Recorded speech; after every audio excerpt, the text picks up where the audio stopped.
All right, everybody, welcome to this week's Comic Book Syndicate. We're here at the beautiful, sunny Sandpoint Beach, and this week we'll be reviewing... Kill the Wonderhawks, #1. We'll also be reviewing the Conduit, #2. But before that, we're going to tell you what to read first if you want to read Transformers.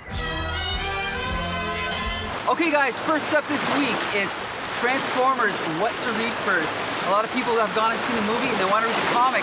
By the way, the comic was before the cartoon and the movie. But anyway, okay, so George, if you're going to read Transformers, where do you recommend people start? It's really difficult for me to say. I even went back and looked through some of the old stuff. Was it Marvel you said that did it originally?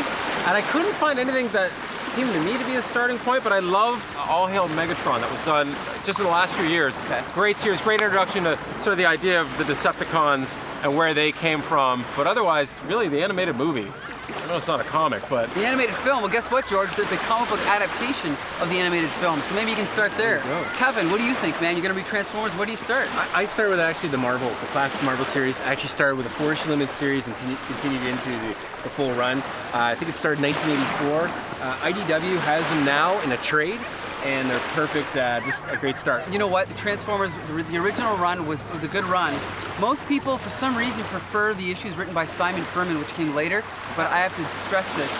Bob Budiansky, okay? Yes. He is the greatest Transformer writer of all time. If you want a complete story in every issue that you're gonna remember and want to reread over and over again, you've got to read the Bob Budiansky issues, which I believe started with #5. That's right. And went all the way through to about number 47-ish, I think so, around there, yeah. But you can get those from IDW, absolutely. Yeah. Transformers, where to start. So our next review is Kill the Wonderhawks by Dave Loso and Aaron Pittman. Mike, talk to me. You read this comic. What did you think of it? I did. First of all, I'm not even sure if there is a print version of it yet, Mike, but of course I read it online. First of all, you had to download something, open it in this viewer, you know, click on this. This was one page, this was not. Right away, they still haven't figured out the whole technical aspect of bringing comics to that medium. Okay. But beyond even that, when I did start reading it, the art looked good. The art was nice. I did like the look of it. The colors were good. What I didn't like, however, I don't like my superheroes mixed with F-bombs. And beyond even that, it was just other four-letter words that were very adolescent and sophomoric, I guess. And so I was really disappointed in that. It was an intriguing setup. You know, I would like to read more, but I don't like the looks of it so far. Okay. Well, for me, you know, I actually did like the art. It reminded me a little bit of Ryan Ottley on Invincible, you know, so I did like that. And as far as the writing, I thought it was a breath of fresh air. It was like a self-aware writing. Dave Loso is a really funny writer. I've read his stuff before. So for that, I can recommend the writing and the art. I do have to agree with you, though. I think if they were to take the swearing out, it would make it a little bit more accessible to a lot of people that could enjoy it. Because I think it is otherwise appropriate for kids, you know? So yeah, I would recommend that too. That maybe to take out the swearing, maybe just put in those little symbols that they put into everything now. But other than that, I think it's a good start. I think it's a good premise. And I'm definitely interested in reading more. I do agree, it was a little bit tricky to get it downloaded though, but you can download it on the link we're showing right here and read it for yourself. Kill the Wonderhawks, #1. I believe #2 is out already, #3 is on the way. So, recommended. With a little bit of technical glitches, Kill the Wonderhawks, #1.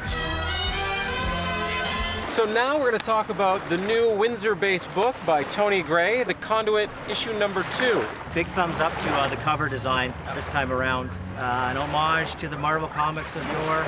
Yeah, it brings me back to the classic Silver Age reading of the Silver Age comics. It's got a nice, simple, easy feel to it that I like. If you're looking for that classic feel of superhero books, it definitely brings it back, and that's what I enjoyed about it. It was just a fun story. You know, it didn't get into anything too complex. It just kept it to the basics, and I think that's what I'd like to see more comics do. And I think that holds true and follows through to the Laser Police, which also holds that very classic. I mean, even in the coloring and the line work, and again, it's Tony Gray does the work in that as well. But he even switches his style up for that one, and just great classic looking characters. And you know, you got that Silver Age feel, the Legion, superheroes, center of the earth stuff. Yeah, like, I really like the bright, you know, the colors of the characters, everything. They're bright, they're vibrant. It's that kind of thing is a lot of fun.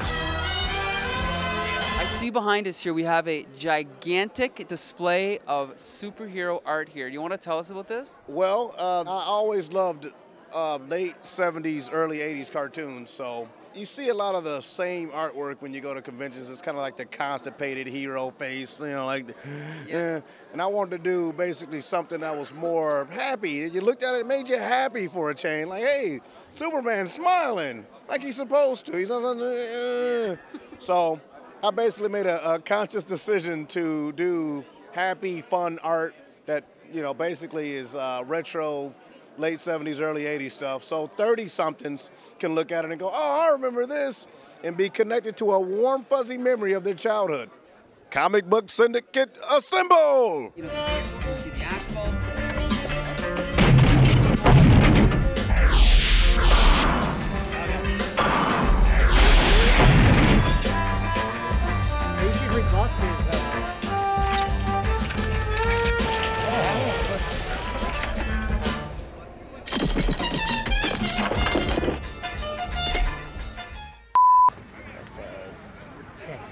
Quiet. Let's go film at the beach. Yeah.